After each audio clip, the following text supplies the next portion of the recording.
What is going on, Bolt Nation, and welcome to another Division 2 video. In today's video, guys, I am going to be teaching you how to farm high-end weapon, gears, and armor. So this is going to be very important for you guys because once you get towards the end of the game and the end game concept when in the Division 2, you're going to want to make sure you're farming high-end gear to see if you can roll better stats or if you could get a better variant for a specific weapon that you really like, but you just don't like the talents that are attached to that specific weapon. Well, that's why in today's video, I'm going to be teaching you how to get high-end weapons and how to farm them and how to make sure you're getting the best out of your gameplay experience when you're playing the Division 2. But before I show you guys the farming method, I do want to recommend a video that's going to be helpful for you guys, and that is how to level up to level 30 in the Division 2.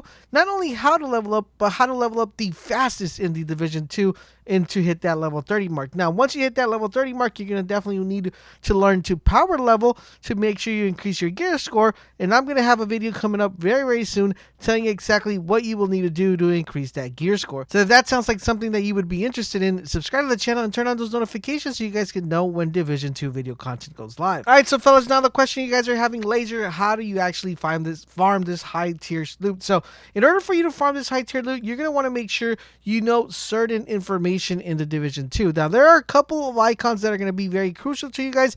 Now, granted, this doesn't mean that every time you do this, you're always going to be able to get a high end. It just means that there is a great possibility of you getting one. I would say roughly like around a 70% to 80% chance, just because of the times that I've gotten it.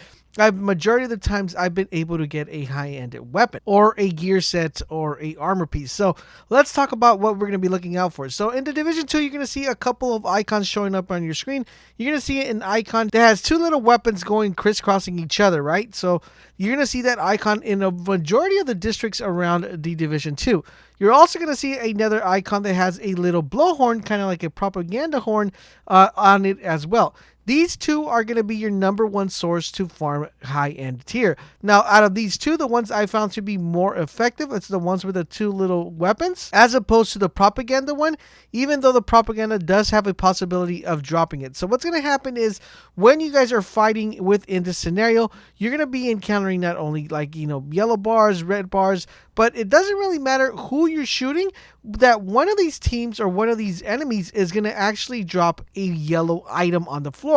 Now, this yellow item is called a key. Now, this key is actually going to be very beneficial to you because when you see this item drop, that means that there is a lootable crate or a lootable stash around that area.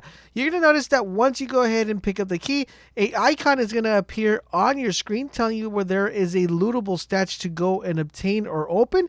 Once you go ahead and open that stash has a possibility of giving you a high tier weapon. Now, if you do this throughout the entire map, these are going to be recycling or they keep coming back or spawning back in. You go around the entire map doing one by one, and you're going to end up with a lot of high tier loot. And there you guys have it. That is how you farm high tier loot in the Division 2. Now, granted, there are other ways of you to get high tier loot, which I'll have other videos going over that, but this is the most effective way for early game and late game if you need that extra boost in power level or that extra boost in you just want to try out what a high-end weapon feels like. I would recommend doing this method at the early stages so you can get a really good weapon, because there's nothing like getting a high-end weapon, so you definitely want to always have one in hand. But I'll also recommend this for layered rounds, so if you guys are definitely trying to get better loot, definitely give this a try. Let me know in the comment section down below, what do you guys think of this farming method? Do you guys like it? Would you like to see more farming methods? And if so, for what type of material would you guys like to see the farming methods for? Don't forget, guys, if you guys could do me the huge favor of dropping a like, sharing this video with your friends, because it does help me out a lot. And if you want to stay in touch with me, make sure you check me out on any of my social medias. We stream every day on Twitch. Make sure you guys click on the link down below to follow me over there and maybe hang out and play some Division 2. Thank you guys for watching, and I will catch you guys on the next video.